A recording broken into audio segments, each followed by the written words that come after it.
Bonjour à tous et bienvenue dans cette vidéo où nous allons traiter du système des retraites. Nous avons décidé de vous révéler la vérité et vous comprendrez à travers cette vidéo pourquoi il s'agit d'une gigantesque arnaque, où tous les jeunes travailleurs se retrouveront démunis s'ils ne prennent pas les devants. Avant de vous expliquer comment tout cela a commencé, il faut comprendre quel type de système de retraite la France possède et comment il fonctionne. Notre système de retraite est dit par répartition. C'est un système d'aide intergénérationnelle où les travailleurs, c'est-à-dire la population active, financent les pensions des retraités. On appelle cela des cotisations. Ce système repose sur la solidarité entre les générations. Lorsqu'une génération passe du statut de population active à celui de retraité, elle attend de la nouvelle génération qu'elle finance sa retraite et ainsi de suite. On verra que ce système, malheureusement, est voué à s'effondrer et qu'il n'est pas viable sur le long terme. Nous sommes donc en 1945. La Seconde Guerre mondiale vient de s'achever, laissant derrière elle un pays en ruine. La France, épuisée par des années de conflits, doit se reconstruire. Et pas seulement sur le plan matériel, il faut aussi rebâtir une société plus juste, plus solidaire. C'est dans ce contexte que naît un projet ambitieux. Un système de retraite pour garantir à chaque travailleur une fin de vie décente. En effet, après la Seconde Guerre mondiale, le pays a été ravagé par la guerre. On compte près de 500 000 logements détruits et environ 2 millions d'habitations endommagées. Près de la moitié du réseau ferroviaire a été endommagé et la capacité de production industrielle a été réduite de moitié.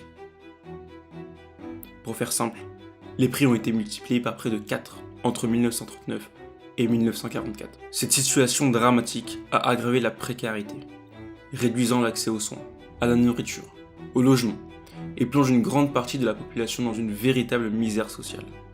Une fois la guerre terminée, il est donc primordial de reconstruire le pays, mais à moindre coût, car cette reconstruction représentait une charge colossale. C'est donc dans ce contexte que le système des retraites voit le jour, et est d'abord mis en place pour les personnes de plus de 65 ans, qui ont travaillé dans le secteur privé, soit près de 65% des travailleurs de l'époque. Après la guerre, la France connaît un baby-boom. Il se caractérise par une augmentation croissante, passant de 522 000 naissances en 1940 à environ 880 000 naissances en 1950. Finalement, c'est près de 21 naissances pour 1000 habitants. À cette époque, la France compte 4 cotisants pour un retraité, représentant ainsi une faible taxe pour chaque travailleur et un revenu intéressant pour les retraités. Ici, vous ferez attention, je parle de taxes, et non pas de cotisation. Il ne faut pas oublier que c'est une part de revenu en moins qui est donnée à quelqu'un d'autre et qu'en aucun cas cet argent n'est mis de côté pour votre retraite. Vous payez donc la retraite de quelqu'un et priez pour que quelqu'un paye la vôtre. Et cerise sur le gâteau, l'âge de départ à la retraite fixé à 65 ans n'est pas choisi aléatoirement. Il a pour référence l'espérance de vie des Français qui, à l'époque, tenez-vous bien, était de 65 ans pour mesdames et 60 ans pour messieurs. Finalement, la retraite a juste été un excellent argument pour inciter les personnes à rejoindre le secteur privé et participer à la reconstruction de la France. Le système des retraites est une véritable arnaque qui s'effondre petit à petit depuis les années 90. En effet, à partir de 1993, tout s'accélère et des réformes sont mises en place en moyenne tous les 6 ans, permettant ainsi des changements progressifs qui, vous l'aurez compris, permettent de limiter la colère de la population. Vous vous doutez bien que retirer le système des retraites du jour au lendemain serait très loin d'être une brillante idée. Ainsi, lors de cette réforme, le gouvernement abaissera l'âge de départ à la retraite pour passer à 60 ans. L'espérance de vie a, elle, augmenté, permettant à un ancien travailleur de réellement profiter de sa retraite. Cependant, les travailleurs de la génération baby-boom ont maintenant plus de 45 ans, et le taux de natalité a lui chuté. Il faut comprendre qu'un taux de natalité en forte baisse signifie qu'il y a de moins en moins d'enfants par femme. Il y a donc au fil des ans de moins en moins de travailleurs et de plus en plus de retraités, notamment issus de la génération baby-boom, mais aussi à cause de l'espérance de vie qui augmente. Le système des retraites est un système qui est basé sur une forte démographie pour qu'il y ait toujours suffisamment de travailleurs pour financer les retraites. Et avec une natalité en chute, la démographie s'érode jusqu'à l'effondrement, baissant aussi le nombre de cotisants par retraité. Le gouvernement durcit les règles. Il faudra désormais 40 ans de cotisation pour avoir une retraite à taux plein. Et le calcul sera basé non plus sur les 10, mais sur les 25 meilleures années. Passer de 37,5 à 40 ans de cotisation permet de verser une retraite à taux plein à moins de retraités. Et un calcul sur les 25 meilleures années est complètement injuste quand on sait que l'on gagne bien moins en début de carrière qu'en fin de carrière. Le calcul de retraite étant basé sur le revenu annuel moyen, la pension versée aux retraités sera donc plus faible. Au final, le départ à la retraite à 60 ans est bien moins alléchant qu'au premier abord. Également, les salaires ne sont plus indexés à l'inflation, ce qui garantit un appauvrissement de la population. L'inflation, c'est la hausse du coût de la vie, qui se traduit par des biens et des services qui coûtent de plus en plus cher, et donc un pouvoir d'achat qui se retrouve limité si les salaires ne sont pas indexés à cette inflation. Avoir un salaire indexé à l'inflation veut dire que l'évolution du montant du salaire suit celle de l'inflation. Ainsi, si l'inflation augmente de 2,5% par an, votre salaire augmentera également de 2,5% par an. Avec la suppression de cette indexation, on se retrouve donc avec une baisse du niveau de vie des travailleurs. Au fur et à mesure, des changements progressifs ont été apportés pour arriver à la situation actuelle. Un départ à la retraite à 64 ans. Mais alors pourquoi tout cela prendrait-il fin ? Si vous vous souvenez bien, au début, j'avais annoncé qu'il y avait 4 cotisants pour un retraité. Petit à petit, les choses se sont détériorées pour arriver à la situation actuelle qui est, disons-le, dramatique. Avec 1,68 enfants par femme, le solde naturel est lui aussi au plus bas, avec presque autant de décès que de naissances.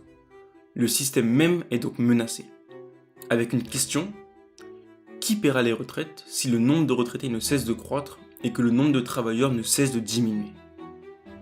Une situation qui ne sera plus tenable compte tenu de la vie qui coûte de plus en plus cher, des taxes qui se feront de plus en plus élevées. Nous arriverons à un point d'implosion. Cependant, une chose est sûre, 2 choix s'offrent à nous. On peut se contenter d'attendre, voir comment la situation évolue, en espérant qu'elle ne soit pas trop mauvaise pour continuer à vivre décemment, ou alors, on peut prendre les devants, pour se garantir une retraite confortable, et ne pas avoir à vivre dans l'incertitude. Mais avant, nous allons voir quelles sont les solutions qui s'offrent à nous. Tous les pays ayant un système de retraite dit par répartition ont dû le réformer, passant d'un système comme le nôtre à la création de 2 nouveaux grands modèles. La Suède et l'Italie notamment ont opté pour un système dit à compte notionnel, et ce dès les années 90. Dans un compte notionnel, chaque travailleur a un compte où ses cotisations sont enregistrées. Ici, il cotise réellement pour lui-même. Et une partie de ses cotisations, soit environ 2,5%, est obligatoirement investie sur les marchés financiers. Cette nouvelle méthode rend le système des retraites viable sur le long terme et assure aux travailleurs de pouvoir bénéficier d'une retraite. Le deuxième grand modèle, appelé système mixte, a été adopté par le Royaume-Uni, le Chili, l'Allemagne et les USA pour ne citer que. Chaque cotisant alloue une partie de ses cotisations sur des actifs financiers, via des fonds de pension. Ainsi, les intérêts composés font leur travail. Et, arrivé à la retraite, une jolie somme attend les cotisants. Enfin, une troisième partie appelée l'épargne individuelle volontaire permet à chacun, s'il le souhaite, d'investir une partie de son salaire sur des produits financiers. C'est notamment le cas aux USA avec le compte 401k, mais aussi en France, dans une bien moindre mesure, avec le PER, le plan épargne retraite. La France n'est pas réellement le seul pays à ne pas avoir réalisé cette transition, puisque l'on retrouve à ses côtés l'Autriche. Mais comme vous l'avez vu, des changements sont nécessaires et obligatoires. Pour beaucoup de personnes, préparer sa retraite, c'est épargner une partie de ses revenus qui, avec le temps, constitueront un capital sur lequel ils pourront compter pour leurs vieux jours.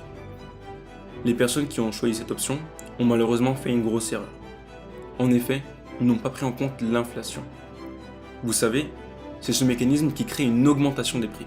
Pour vous prendre quelques exemples précis, on peut comparer les prix de différents biens en 1990, puis en 2024. Une baguette de pain coûtait environ 48 centimes. Aujourd'hui, le prix moyen est de 1,10 €. Pour une maison classique, de 100 mètres carrés, il fallait compter en moyenne 115 000 €, contre 306 000 € en 2024. En moyenne, en 34 ans, le prix des biens a été multiplié par près de 2,5. Ce qu'il faut retenir de l'inflation, c'est qu'une personne de 30 ans, qui met 50 000 € de côté pour sa retraite, aura en réalité le pouvoir d'achat d'une personne qui a épargné non plus 50 000, mais 20 000 €. Le niveau de vie se retrouvera alors fortement impacté. Comme vous l'avez compris, ce n'est qu'une question de temps avant que le système des retraites actuel ne soit révolu. Alors s'il vous plaît, ne soyez pas spectateur de votre avenir financier, mais soyez dans une démarche proactive. Prenez les devants et récoltez-en les fruits. Pour vous aider, vous retrouverez gratuitement en description un fichier Excel très simple d'utilisation qui vous permettra de faire le point sur votre profil d'investisseur, votre appétence au risque et, en fonction de cette dernière, quel rendement et quel retour sur investissement il vous sera possible d'atteindre. Merci pour votre attention et à bientôt.